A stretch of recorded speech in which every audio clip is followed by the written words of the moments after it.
Well, hello, welcome all. We got a pretty intense recaps. Well, not intense. It's just we got going. We got get going. We have the recaps, obviously, of week 7. Then, as I promised, a pretty in-depth, or I'll try to do an in-depth playoff analysis, just to get a gauge on who's aiming for it, maybe who needs a little more uh, effort, or like just maybe one more win to get you in. But we will see what the standings are. But without further ado, well, of course, again, we will decide if there is a heat of the week. I will decide a match on the week, and whoops, and all of those good things. So with that, I think I've covered it all. Damn, burpee today. We are starting it off with the Umbreon Corporation versus the Vancouver Gold Ducks. And honestly, Jatoon here is a force. And we got decent lineup though. I'd have to admit that Weavile, what's the name of that guy again? Yeah, Salazzle, Goldango. It's a decent lineup, I gotta admit. But Jatoon with the Mew and the Raging Bolt. Let's see what happens. All right, we have a Mew lead with a Iron Treads. All right, Stealth Rock Setters. Maybe we can have a little faster.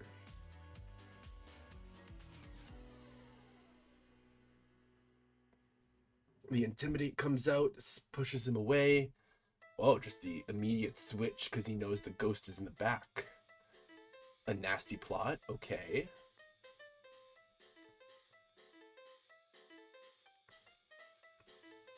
Sandy Souls is already... I wouldn't have gone that greedy, but... yeah. I wouldn't have gotten that greedy. Maybe I would have gone greedy, but like... it's pretty close. It's pretty nice that... I mean, Raging Bolt does have a quick answer for things too, so I probably would have attacked. And now much of a triple axle, but the Terra Water saves him with the resistance. And then the Thunderbolt for the KO.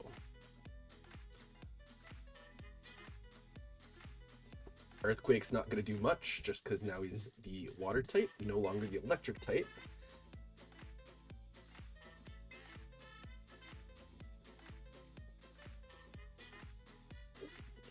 Jatoon is taking names here with Raging Bolt.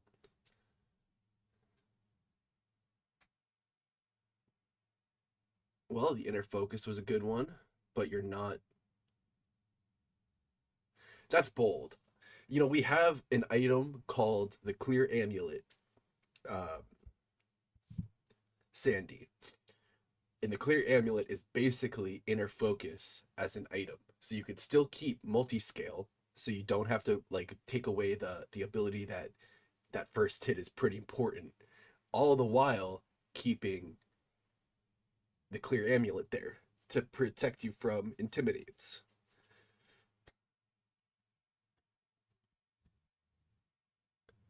The Slowking versus Almamola is definitely something to withhold.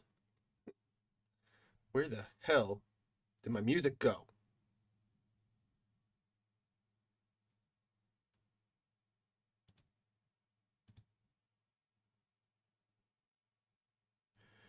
He's playing on store speaker now. Whoop. Took it.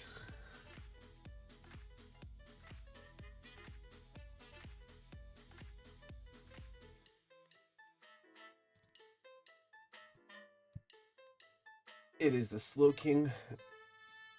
Yeah, either Slowking gets a little bit more coverage, so he could take on Almamola, but just hitting Scald there is a little. I'm kind of confused on what your battle plan is then, or you're just kind of saying hey ho and letting him take it. How many Scalds have you gone through? That's something. 13, almost half. Interesting. And the slack offs, no one can really kill. Nasty plot set. Never mind. Ooh, the burn sucks. But it's still okay.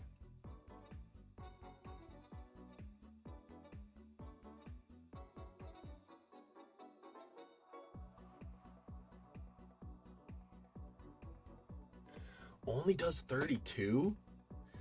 Jesus, this fish is a tank.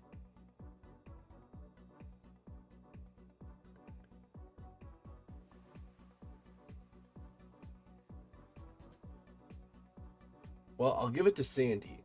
He is definitely he's definitely trying. Like he is definitely making it difficult for Jatoon here. Cause Slowking is a force to reckon with. Alright, what can you do with Salazzle? Cause it, wow, a transform Mew? Alright, I mean, like, that's kind of fire.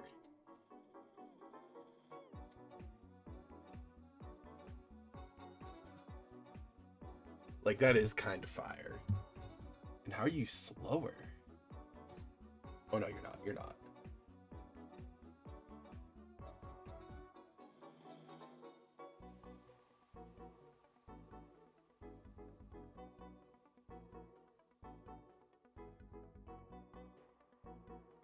Alright, I gotta admit that the Transform Mew was pretty cool because he would have ransacked through a lot of other Pokemon. Wow. Alright, you know, Jatoon, that was quite fire, I will admit. I feel like Mew is transform was quite out of this world, but dang, I don't even know what to think about that right now. Alright, up next we have the Undead Legion versus the Starshine Squad. And off the bat, the Starshine Squad is looking kind of scary. What's with these new sprites, by the way? Why is Tinkaton's hammer absolutely taking the front stage here with in Esperanza's just like, hey, I'm here. But we have Deoxys, we have Registeel, and Regidrago. How will Ionite play this now?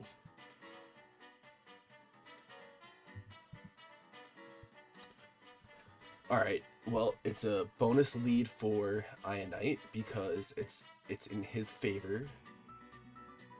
Oh, but a light screen tank?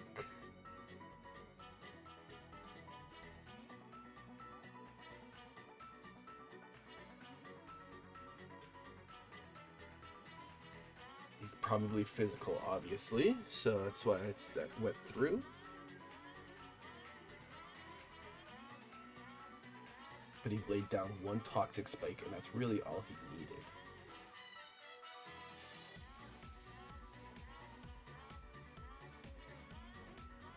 And the substitute was pretty good. Close combat here. A close combat would be terrible.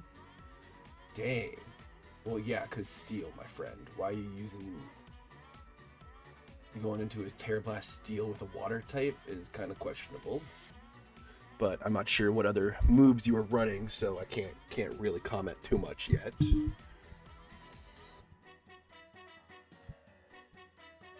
Back to the Tink. And what is Zapdos going to pull off? Brave Bird. Oof. I mean, I would have probably gone with close combat there, but I feel you.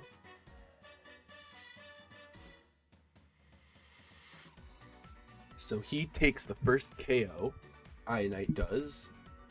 And now we see the Iron Fraud coming in with a Quark Drive special attack because he has all of the speed. Yeah, I wouldn't have done that. Just on that. If you don't know the Brave Bird is killing, the Hydro Pump is definitely going to kill after your Brave Bird. Well, at least you have the speed to push him out.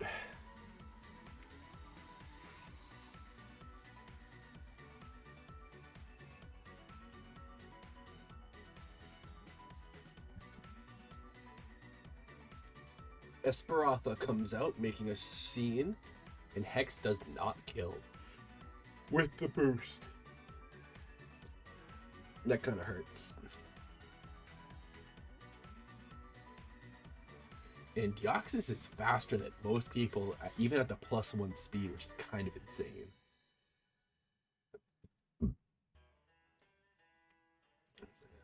But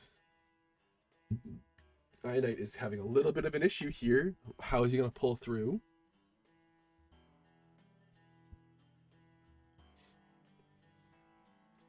He doesn't.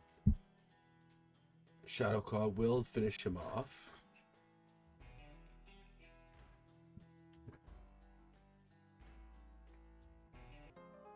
Quick break. Someone got a little interrupted. Alright, Shedtail. That was quite expected. You don't really see him bring much more else than a Shedtail set anyways. Break the sub, Ionite. Okay, now what are you gonna do? What are you gonna do? Comfey? Yes. I'm kind of rooting for Ionite here after a couple losses, but Kibo, you know what? You also come in hot, so I can't be mad. It looks like it's anyone's game right now. Aqua Step is not going to help you, my friend. I'm pretty sure Comfey is going to win it with the Draining Kiss priority. And I'll just kill that.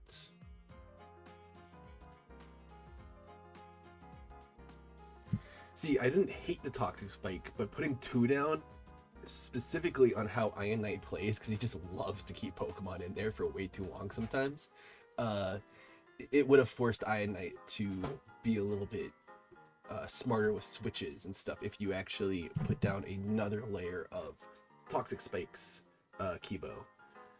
Ooh, the synthesis for the snow, that was kind of nice. That was kind of good. I'll give you that, but I don't know if you predicted the fact that he was going to use synthesis or not. Insomnia is good because it won't. Yeah, like I'm starting to see the changing the ability on the regen mons, which actually does a big thing. But the snow for the synthesis sucks right now. Here it comes. Now we can get a big synthesis up.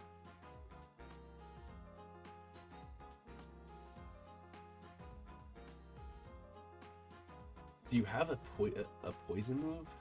No, you don't. That would have been the difference here.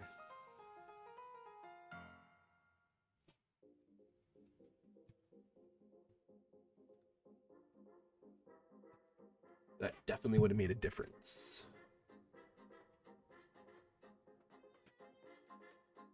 Oh, the crit. That's kind of unfortunate.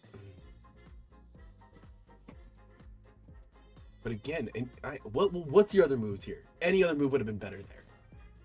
You only are running Tera Blast? Like, what was the other move?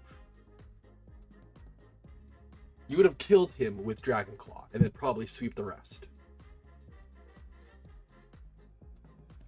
I mean, okay, well, he does look like he's having the momentum here in sorts, but still.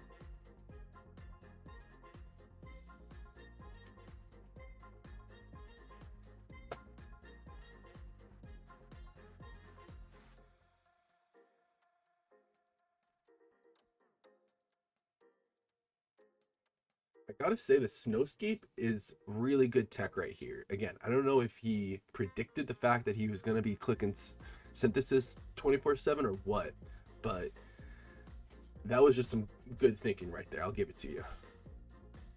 Because Slakoth does not get worried. Like, Slakoth does not care about the weather. Synthesis does, however.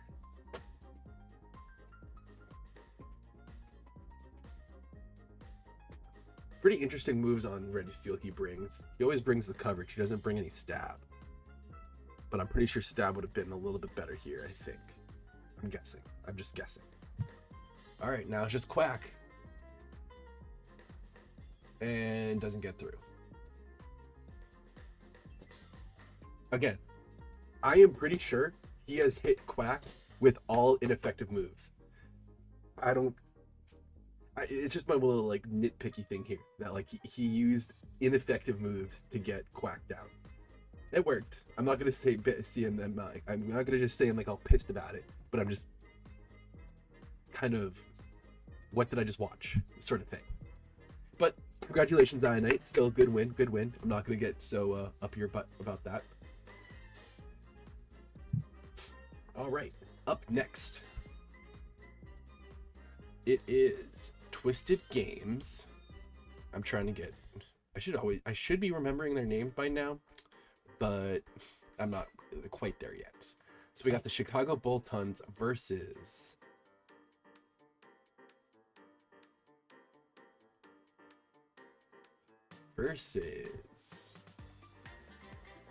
the Peg Knight Piranha.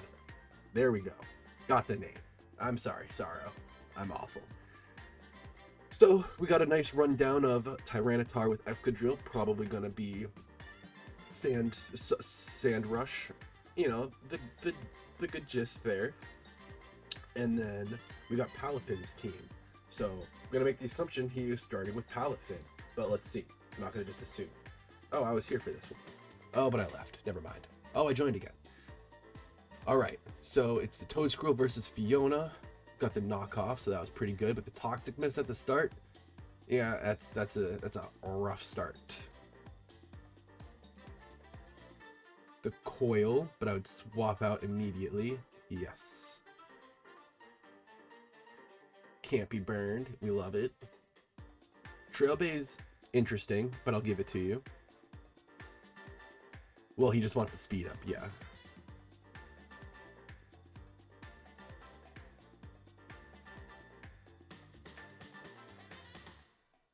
I'm pretty sure I would have stayed in on that Rock Blast, but I don't know if it was killing or not. It's putting the Stealth Rocks right in front of the Spinner for me. That was good. And now Palafin gets to come in here. Alright. Sand boosts up Spadef, not defense. If you were like the Choice Band set or whatever, I still would have felt pretty confident to click Wave Crash or something like that to almost kill the Tyranitar. That would have been probably, if it was working. I'm not sure what the set was on Palafin. Orthworm did not feel like it pulled its weight here, but I'm guessing you did not have another good Earthquake switch in. Other than Toedscruel.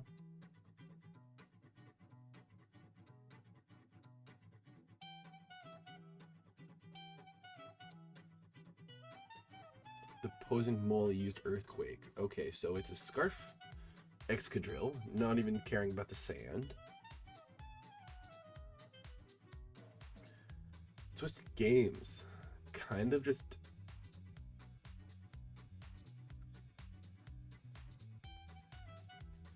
Alright, okay. We like the Terra.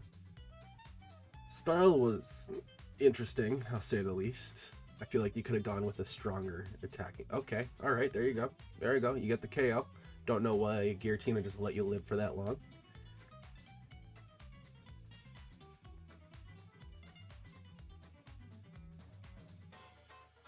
Ogerpon versus Ogerpon. Never mind.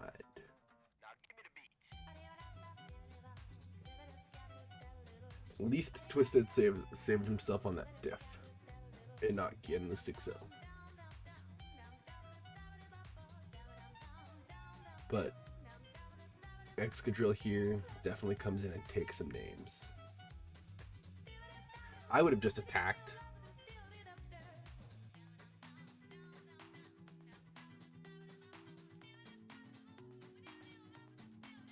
And I think the berry...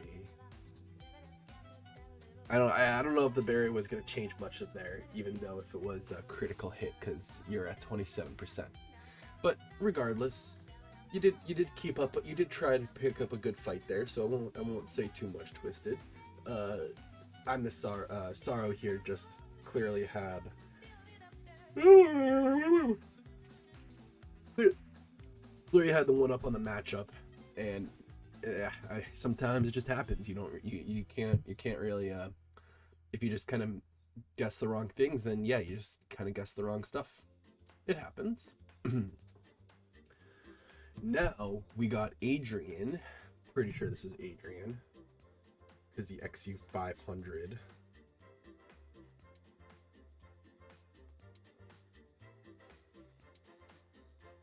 Yes, it's the Chen Pao team with Adrian versus, and I say Adrian and I mean the Sludgy Slugmas versus the $5 footlongs. Again, right off the bat, we got Landorus having some nice pressure depending on the sets. But Chen Pao with Ice Shard is pretty scary, and I don't even know if I had oh, they do have Terra type preview. I don't have it on with my type.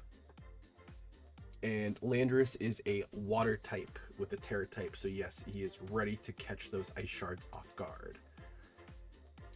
The Dragon Dance at the start was pretty scary. Faulty with the joke of I'm rooting with the guy with the fire type. FYI, there's no fire type in the freaking match right now. Dang. You know, I was really expecting a little bit more out of the Kyurem there. I feel like that's bold. It just feels like a bold switch in. Going into Rillaboom for your... Yeah, I would have figured out a different answer.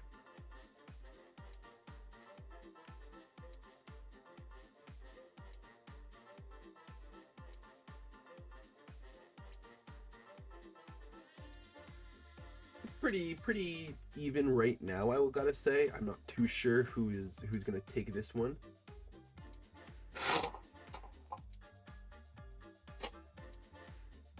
Yeah, I just had to do that. I'm sorry, guys.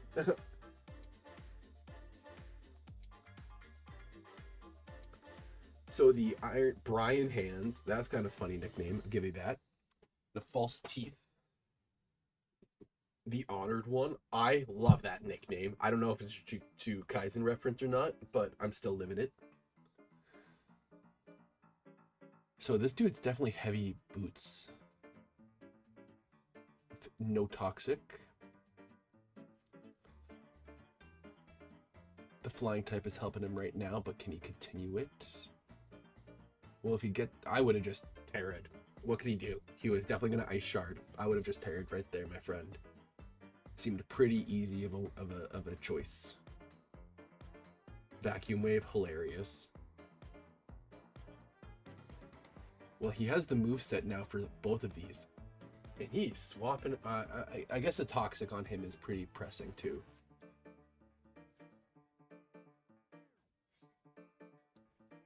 Wow. Even with a Calm Mind up, it takes him out. That was... Alright. Yeah, that's going out. A Vacuum Wave.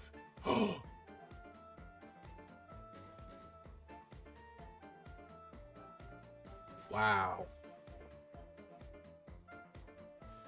I think it literally kind of came down to if you were just a little bit bolder with the Landorus at the start there or something and just kind of attacked more, because he was definitely just throwing an Ice Shard out. When he sees Landorus, you maybe would have been able to get a little bit more momentum there and maybe have scored it, because that was a really close. That was close. That was close. I'm gonna give it to both Adrian there and Pokemon Dude, because that was definitely an interesting game. Okay, got 3 more left. And with everything else, we have the Kim Dok-Juz Company versus Boston Blood Moons. Ursaluna, I was going to get that one a little bit wrong, versus the Garganacl Gengar Shaman. I think Shaman. Oh, Garganacl's coming out first with the Greninja.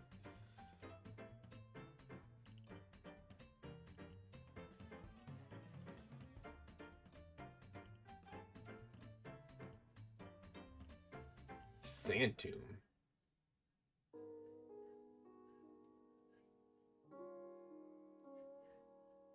It's a little interesting.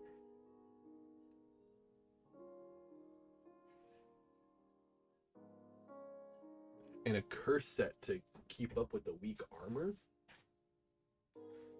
I guess so.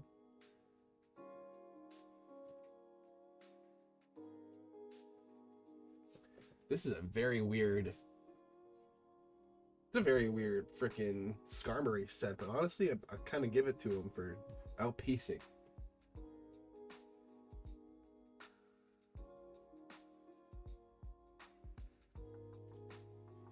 But now Volcarona comes in here for kind of for free. And why is he staying in?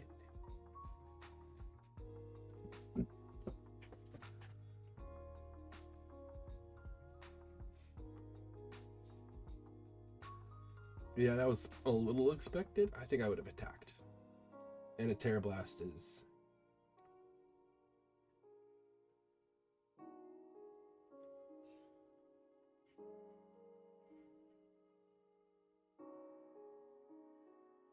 Yeah, that was a little... I thought Endure would have saved you there too.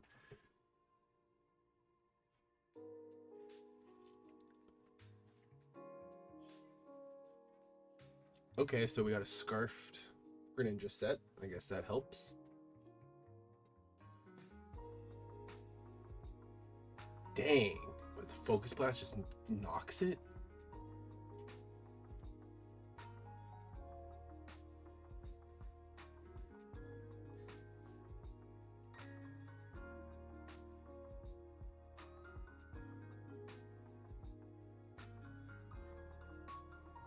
The substitute?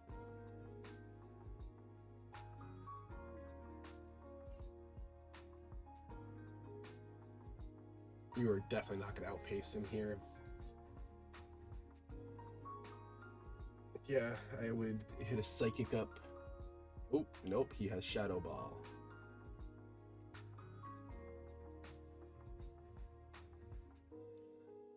Dang. I mean, Psychic would have actually been worse there, so I don't know what to say.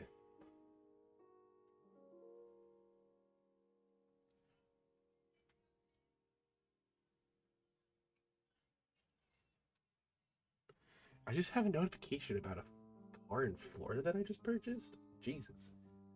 All right, is this Amoonguss actually going to take over? I'll be impressed. Because with Ice Beam, this guy should definitely have taken him on, but I have no idea.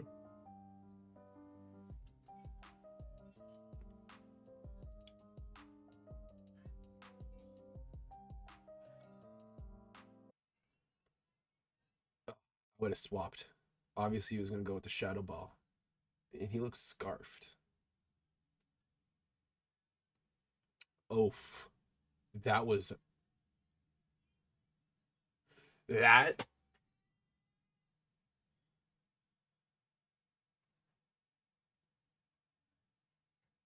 Yeah, that is so unfortunate that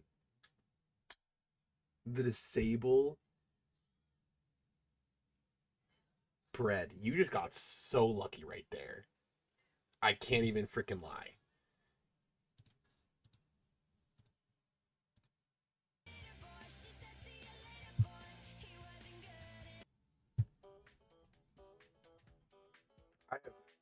I feel so bad, and I keep on trying to freaking get my music on here because they are grabbing it for the other store that I signed on. Jesus.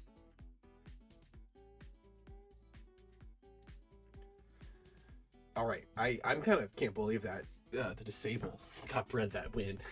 That was kind of intense. That was kind of insane. I don't even know what to say.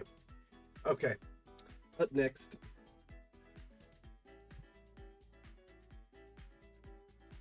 Orlando Oricorios versus the Hatchim Abdul-Jabbar.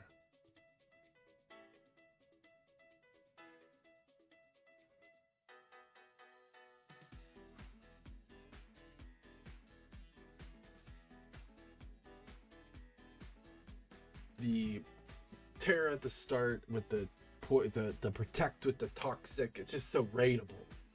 We want taunt here, or no, not taunt, but I don't know, something that goes through taunt. I mean protect. Jeez.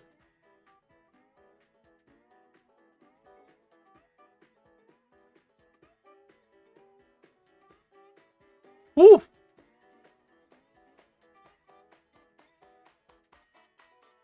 Jesus. Wellspring is definitely a force to reckon with.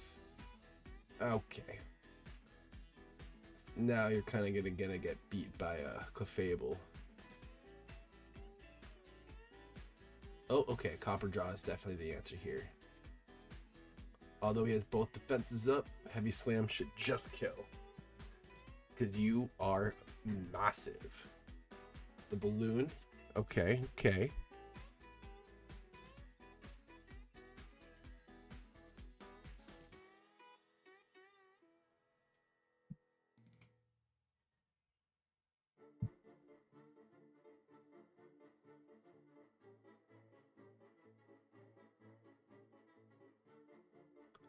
The Earthquake. This just felt quick, honestly.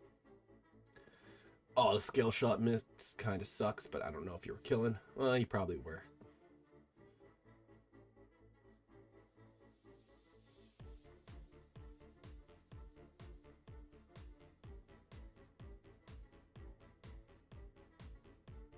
I feel like it's a courtesy thing.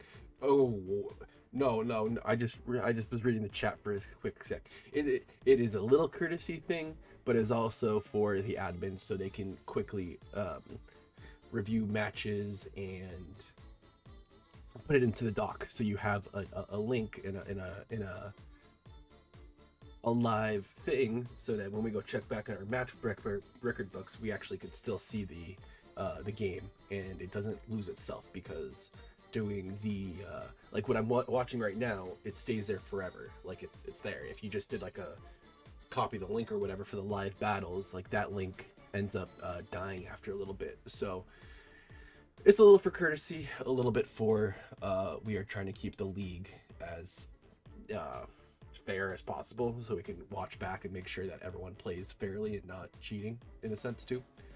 But I got your link, guys, so you're all chilling. Copperjaw with heavy metal definitely is force. Deontay Demmer came out, that was pretty good. Einstein didn't fumble. You probably just didn't realize how strong some of the hits were, but either way, that wasn't too bad. I still give you the good you did good.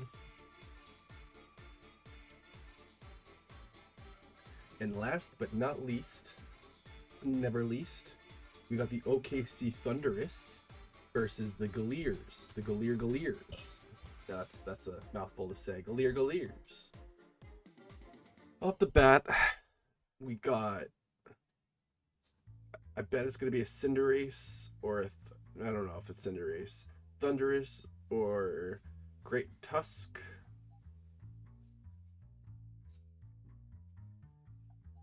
But on the other end, I think we're going to see Landorus lead. There we go. Guess that one. Landorus and Thunderous. Oh, well, if he was Terra Blast Ice, I would have switched that out immediately.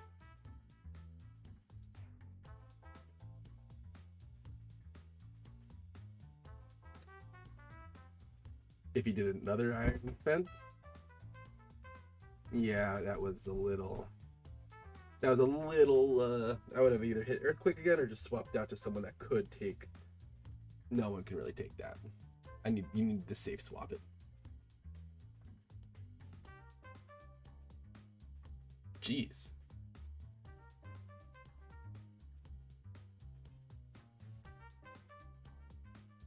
Zarude is taking some names here.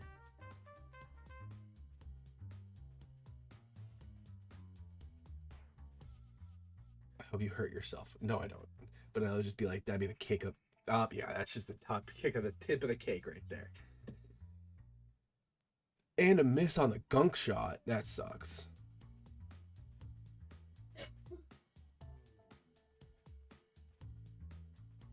That's a little unfortunate. That definitely would have been a little bit more on your side there. All the boosting. Oof. Energy ball almost slaps.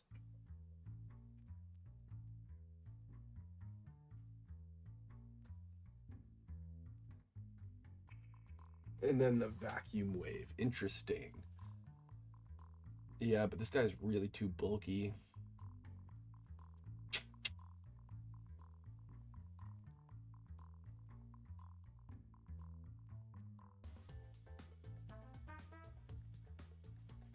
Holy crap. Oh, well, he's now not going to finish it off, but if you had recover, I would have recovered there, I guess. That was a good one. That was close for Mr. Gallier. But definitely, I would always check to make sure that the Terra types aren't so opposing you, because that first turn of Landorus Therian versus the Thunderous, if he was any other Terra type, you would have been good, golden, like to just hit Stone Edge or whatever. The Ice type really should have scared you out and put in Baxcalibur quicker, because that Ice Beam, that Terra Blast Ice, was killing. But that's all good. I mean, we live and we learn those. I still loved to see the performance from Mr. Gallier here. He was not bad at all. And with that, that finishes up all 7 matches. I would like to think about it really quickly.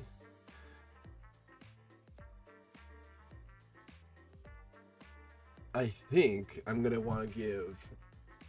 I think I'm giving Jatoon both of them, because no one wanted to bring something so interesting as a transform Mew.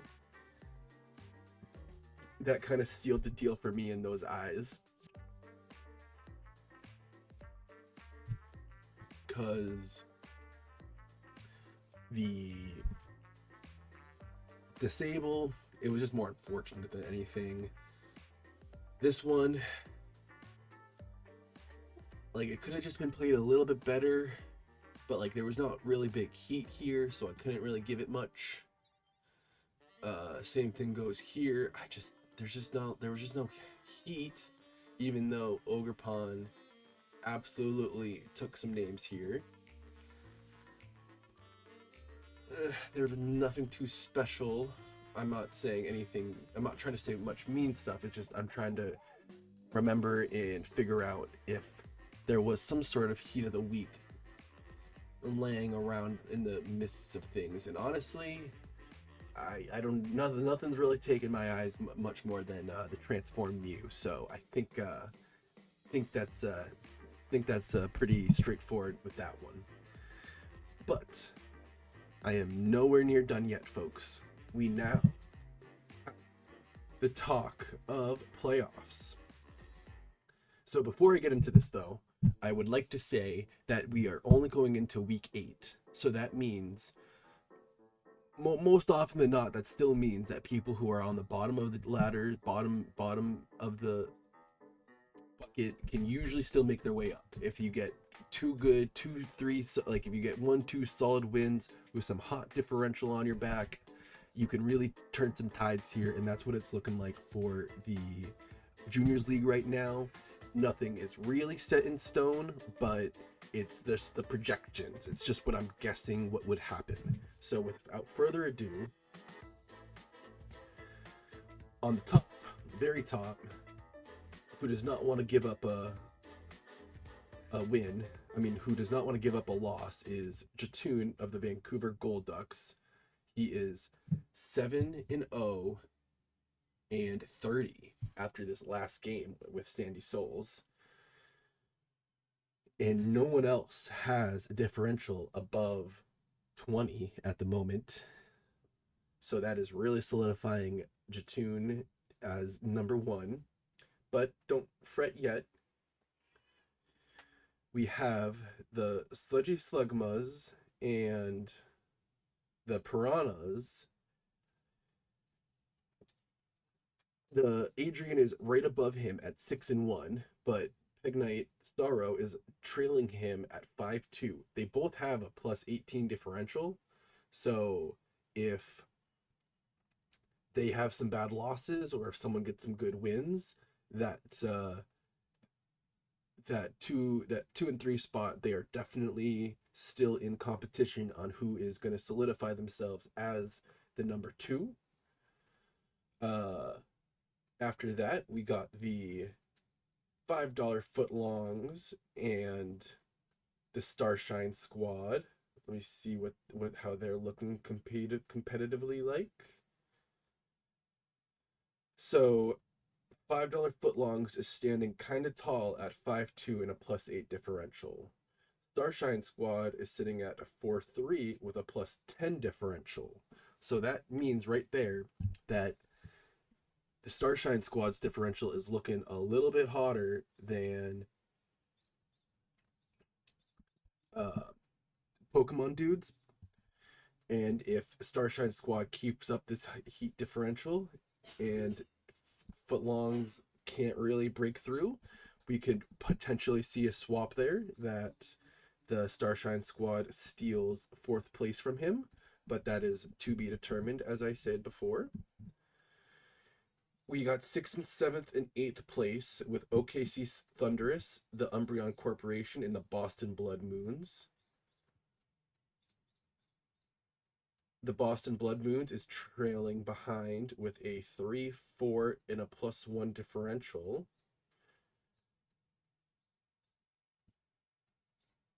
The Umbreon Corporation has a 3-3 and a -3 differential, but the only reason, well, no, he's now under him actually. Let me do the math.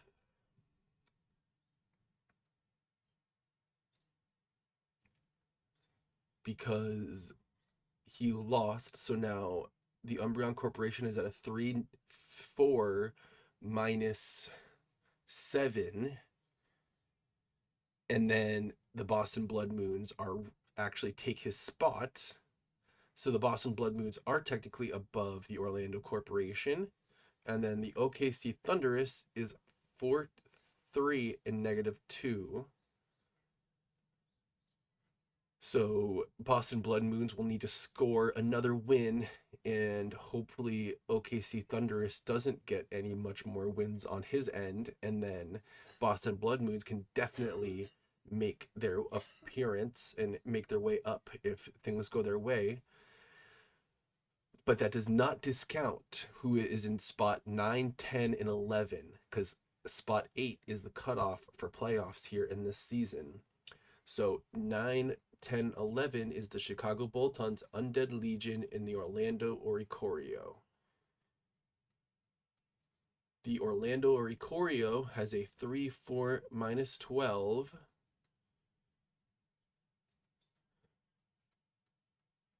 Right behind Undead Legion with a 3-4 minus 8. And then Chicago Boltons has a 3-4 minus 3.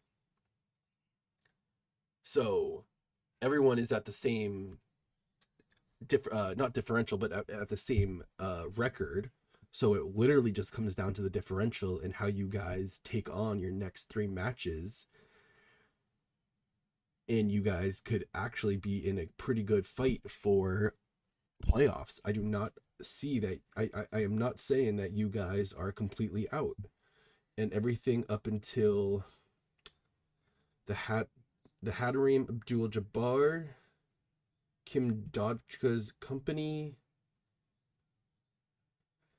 and the Galeers. You aren't completely out. I don't want to just sit here and say that you guys are never going to see playoffs, but things will need to be completely swayed. Like something drastic needs to happen in order for you guys to get your leg up and get into playoffs. But it's not impossible. We see people literally going from the top end and then tanking the last couple of matches of their season. So as I said before, anything is possible still. some are more favored than others, maybe with the chances and luck and all that kind of jazz. But it doesn't look like everyone's chanceless. We got some hot competition, specifically between just like the edge of the playoffs between 7, 8, 9, 10, and 11. If anyone in there wants to have some bad luck and then push someone up, that is definitely a potential. So, with that further ado, I think I covered it all today for y'all. Uh, yeah, I don't really know what else much to say. We got, I congratulate Vancouver Gold Ducks though for maintaining a 7-0 and a 30% diff. If you get 3 wins and you manage to average 4 diff on each of the wins, you beat like Ross's record from last season because he had a diff of 40 at the end of the base season, and you're just 10 away from him with 3 matches. So honestly, you might have a chance there. I'm not trying to jinx you or anything, but you're looking pretty good. You're looking kind of hot. So without further ado, that wraps up week 7 recaps. Uh Hopefully you guys have good matches for week 8, and I will see you all. I will get another one out there, and I will see you all next week then. Good luck on the matches, and hopefully everything goes your way. It's Ant-Man 1793 signing out.